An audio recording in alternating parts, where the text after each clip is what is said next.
Hello, welcome back to my YouTube channel. तर मालवण व्लॉगचा हा आहे दिवस दुसरा, डे 2 आणि हा आहे मॉर्निंग व्ह्यू.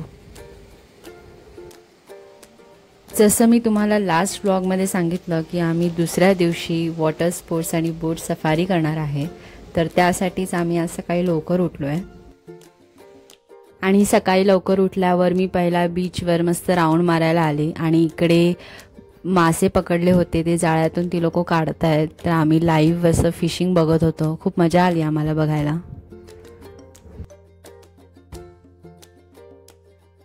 तर आता आम्ही फ्रेशअप वगैरे झालो आहोत आणि इकडे आम्ही चहा पितोय कारण की आम्हाला आता लगेच निघायचंय वॉटर ॲक्टिव्हिटीजसाठी. तर आम्ही जिकडे स्टे करतोय विघ्नेश बीच होमस्टे, तिकडचे जे ऑनर आहेत नंदू काका, त्यांनीच आम्हाला रेफरन्स दिला आहे.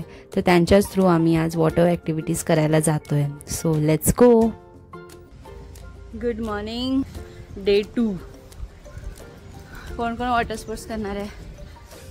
मिताली, काय हालचाल? डरपोक, तू करणार आहे? हसती, मी पण सगळं करणार आहे. हसती, ती कळायला नाही बोलत. ही मितालीच आहे फक्त डरपोक. बोट सफारी करणार. बोट सफारीला पहिला आम्ही जातो. इकडून 7ला जायचं होतं पण आम्ही ऑलरेडी लेट आहे, 7:30. आणि मग बोट सफारी करता करता ते आम्हाला आयलंडवर सोडणार, सुनामी आयलंड. मग तिकडे आम्ही वॉटर स्पोर्ट्स करणार.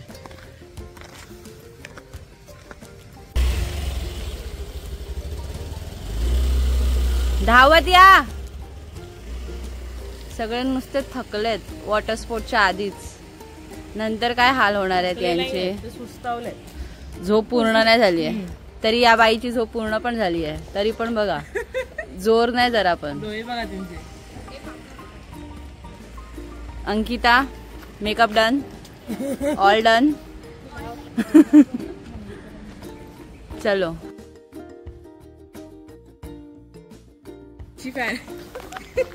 आता आपल्याला थेट चालत चालत जायचंय. थेट शेतात. काका एकदम त्यांचा चेहरा असा झालेला की या पोरी आहेत की काय आहेत, टायमावर निघत पण नाही. मुंबईच्या पोरी आहेत. काका आम्हाला उठायला नाही होत सकाळचं. मुंबईची लोक आळशी ना, त्यांना माहिती असते. मालवणी बोला ना.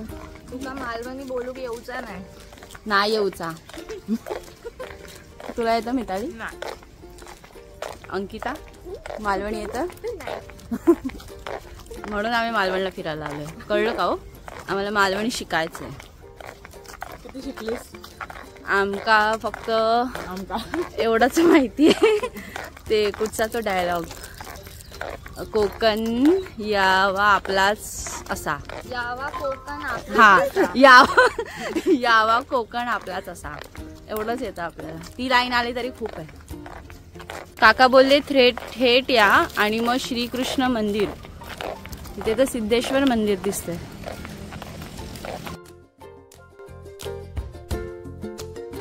ए बाई, इथे वुडन कॉटेजेस आहेत. गाईज, कोणाला यायचं असेल तर Konkan bridge sea beach resort.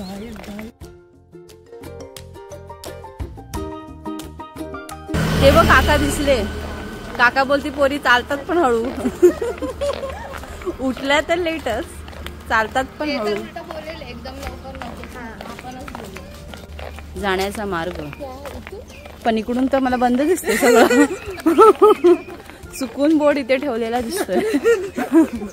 तर श्रीकृष्ण बोटिंग देवबाग यांच्या थ्रू आता आम्ही बोट सफारीला जातोय आणि हे सगळे पॉइंट्स आहेत जे आता आम्ही बघणार आहोत.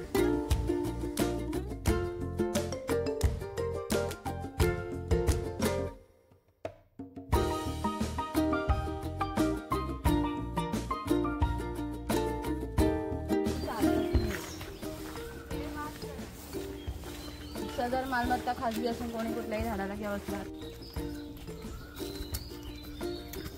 या जागी जागृत देवस्थान आहे. सदर जागेत कोणतेही गैरप्रकार करू नये.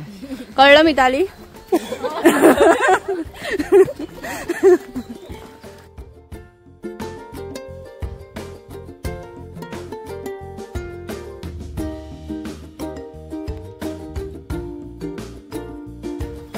बोटिंगच्या आधी तुम्ही ते नाश्ता पण करू शकता. आता ऊन तर नाही आहे, नंतर ऊन आल्यावर आम्ही कशी बोटीमध्ये प्रवास करणार आहे काय माहिती. खूप कडक ऊन आहे इकडे. काल पण होतं, पूर्ण समुद्र तापला होता, पण आम्ही काल समुद्रात गेलोच नव्हतो. आज आमचा फुल डे, आज आमचा डे 2 आहे. सो आमचा फुल डे आज वॉटर स्पोर्ट्स आहे. पहिली बोट सफारी, मग वॉटर स्पोर्ट्स. इकडून आता आम्ही बोट सफारीला जाणार आहोत. किती छान वाटतंय. आता आम्ही आलो आहोत जिकडे आम्हाला काकांनी यायला सांगितलं होतं, आणि आम्ही जिकडे रूम स्टे घेतला आहे तिकडून हे फक्त 15 मिनटं वॉकिंग डिस्टन्सवर आहे. बोट सफारीसाठी तुम्हाला पहाटे लवकरच निघावं लागतं. नॉर्मली 7-7:30 वाजता बोटी निघतात, पण आम्हाला लेट झालं आहे आणि आता 7:45 झालेत, तर आता आम्ही निघतोय. सो लेट्स गो.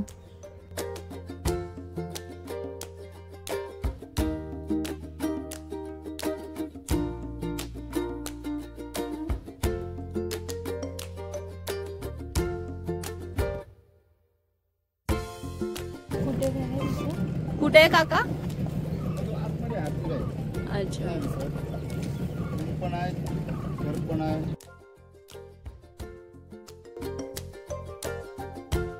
करू शकते. सॉरी. हस्ती करणार आहे उज्ज्वल भविष्याची तू ब्लॉगर बनू शकतेस. ए टाईट कसं करू? तुझं गॉगल कुठे येतंय पण? टाईट कसं करू आधी? हा तसं मागे. सबरी. माझं नाव प्रशांत, आपल्या पुढचं नाव आहे भराडी. या जेटीवरनं आता आपण आलो आहोत, ज्याला बॅक वॉटर कर्ली रिव्हर म्हणजे कर्ली खाडी अशी म्हणतात. तर रिव्हर म्हटल्यानंतर पाणी गोडं असतं, खाडी म्हटल्यानंतर पाणी खारं असतं. तर 9 महिने पाणी खारं असतं. समुद्राचं पाणी काय असतं, पाणी खारं असतं, म्हणजे कर्ली खाडी अशी म्हणतात. कुठची गाडी आहे ही? कर्ली खाडी. ओके. 3 महिने पाणी गोडं असतं.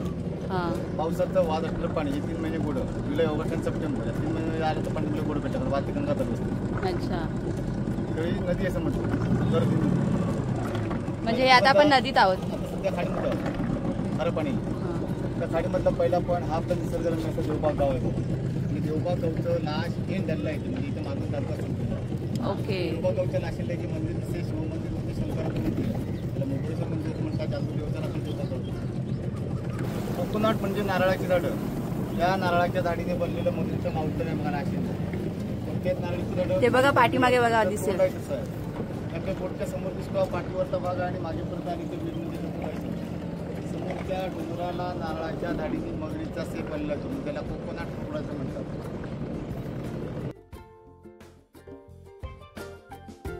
सिगल पक्षांचं बेट हे ऑस्ट्रेलियन पक्षी आपल्या भारत देशामध्ये स्थलांतर करतात. या डोंगराला बेटे ओपन त्या बेटावर वितरण करायला सांगितलेले असतात. आम्हाला हे पक्षी दिसले नाही कारण की तेव्हा पाणी जास्त होतं, तर काका बोलले येताना आपल्याला दिसतील.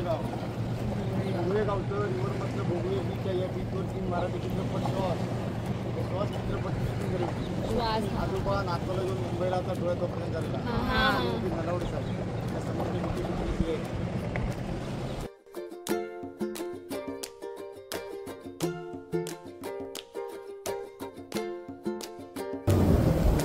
आता आपण कुठे जातोय? हा, गोल्डन रॉक.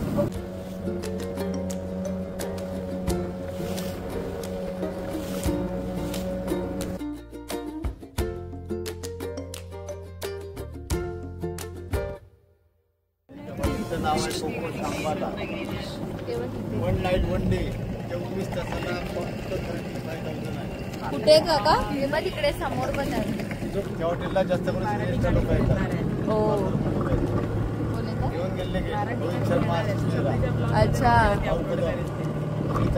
पूजा सावंत. नंतर 21 डिसेंबरला संजय देवगणने बर्थडे साजरा केला होता. त्या हॉटेलला गेला. गावाचं नाव आहे मुक्ती गाव. याला मुक्ती गाव असं म्हणतात. आणि मित्राच्या बाजूला डोंगरावरती मुक्तीचा पूर्ण मागच्या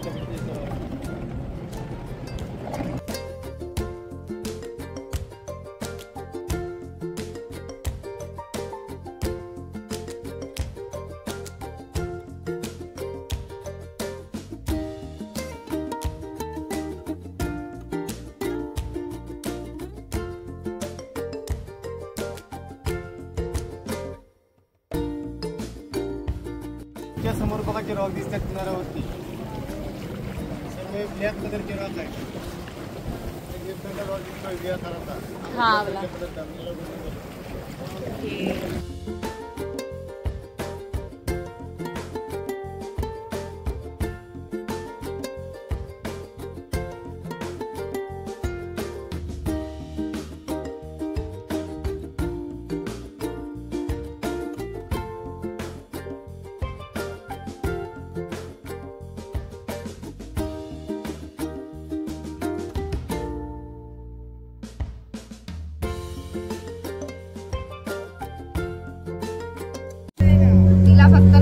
तुला कसं वाटतंय या बोटीमध्ये? बरं वाटतंय. कसं वाटलं तुला मालवण? छान. तर आम्हाला बोट सफारी यासाठी स्पेशली करायचं होतं कारण की आम्हाला लाईट हाऊस बघायचं होतं. सो आता आम्ही लाईट हाऊसच्या दिशेने जात आहोत.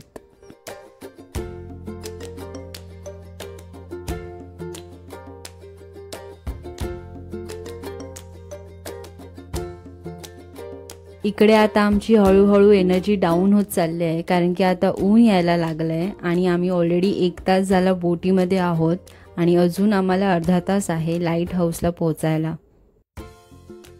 लाईट हाऊसला जाण्यासाठी तुम्ही जितकं जवळून बोट पकडाल तितकं तुमच्यासाठी चांगलं आहे कारण की हा खूप लांबचा प्रवास आहे. देवबाग आणि निवतीवरून लाईट हाऊससाठी बोटी जातात तर तुम्ही ट्राय करा की तुम्ही तिकडून बोटीने जाल कारण की तुम्हाला तेच जवळ पडेल. आम्ही देवबागवरून गेलो तरी आम्हाला 1-1.5 तास लागला तिकडे पोहोचायला.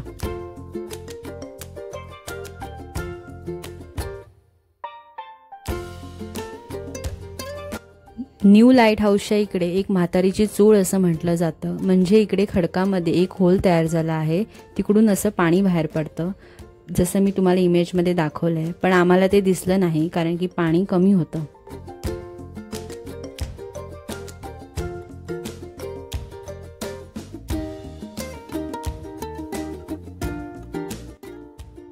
इकडे 2 लाईट हाऊस आहेत, एक न्यू लाईट हाऊस आणि एक ओल्ड लाईट हाऊस.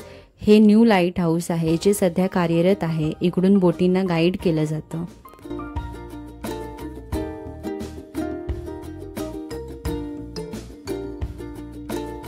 आणि न्यू लाईट हाऊसच्याच अपोजिट ओल्ड लाईट हाऊस आहे जे आता उपयोगात नाही आहे.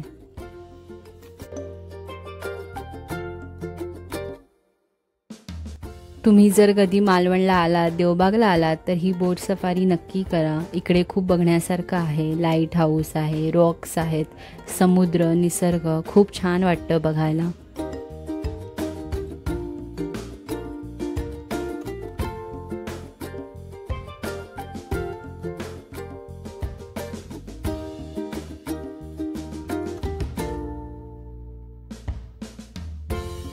आम्ही टोटल 4,500 पे केले होते या बोट सफारीसाठी. जसं तुम्ही बघितलं आम्ही खूप सारे पॉईंट्स कव्हर केले आणि लाईट हाऊसला येण्यासाठी स्पेशली खूप टाईम जातो, 1.5 तास लागतो. त्याच्यामुळे याचे चार्जेस थोडे जास्त आहेत.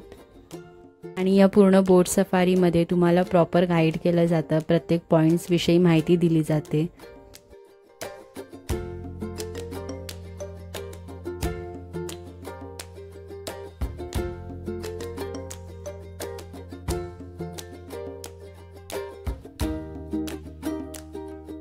बोट सफारीला निघताना शक्यतो तुम्ही नाश्ता अवॉइड करा कारण की तुम्हाला बोटीमध्ये त्रास होऊ शकतो. कारण की जसं तुम्ही पुढे जाता, समुद्राच्या मधोमध जाता, तसं ऊन यायला लागतं आणि चारी साईडला समुद्राचं खारं पाणी, बोटीमध्ये मोटरचा कंटिन्यू आवाज असतो, त्यामुळे तुम्हाला त्रास होऊ शकतो. तुम्ही पाण्याची बॉटल किंवा तुम्हाला जर नंतर काही खायचं असेल तर तुम्ही बोटीमध्ये कॅरी करू शकता.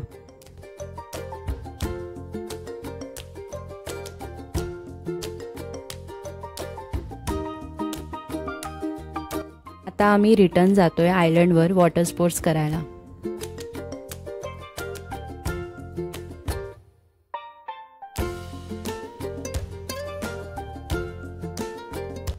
जसं मी तुम्हाला सांगितलं आमची एनर्जी डाऊन झाली आहे कारण की ऊन खूप येत होतं, त्यामुळे सगळे दमलेत.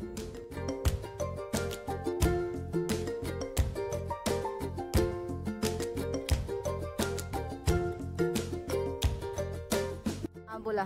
26/12/2004 ला इंडोनेशियाला सुनामी झाली. हा. समुद्र कसा कवळा गेला समुद्रात लाटा निर्माण झाल्या. हा आणि समुद्रातल्या लाटा गुजरातपर्यंत पोहोचल्या गेल्या. आणि आपण सिक्कीममध्ये संगमनेरमध्ये जी वाळूची बीच होतं ते कट होऊन आतमध्ये घेतलं गेलं लाटेमध्ये. त्याचा परिणाम मोठा होता. त्या वाटेत पुढे झाल्याच्या नाश्त्यापर्यंत हॉटेल मागच्या त्या रिव्हर राफ्टिंग म्हणजे काय सगळं इथे चालायचं. पुढं झालं 21ला तुमच्याजवळ झालं 16 मेला तुमच्याजवळला इकडची वाळू लागली तेव्हा तिकडे भेटले गेले त्या आयलंड म्हणले. आता त्या आयलंड तालुक्याला या आयलंड बंद केलं.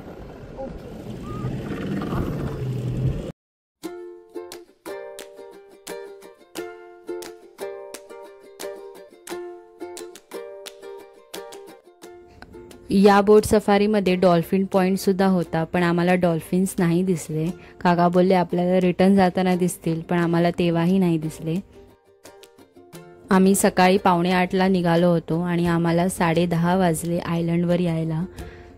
म्हणजे टोटल तुम्हाला 2.5 तास तरी लागतात या बोट सफारीमध्ये. 2.5 तासाच्या प्रवासानंतर फायनली आता आम्ही आयलंडवर आलो आहोत आणि इकडे आता आम्ही वॉटर स्पोर्ट्स करणार आहोत. आणि वॉटर स्पोर्ट्सचे वेगळे चार्जेस आहेत. आम्ही जे 4,500 पे केले ते फक्त बोट सफारीचे होते. सो आम्ही किती वॉटर स्पोर्ट्स केले हे मी तुम्हाला नेक्स्ट व्लॉगमध्ये दाखवणार आहे. So stay tune and thank you for watching.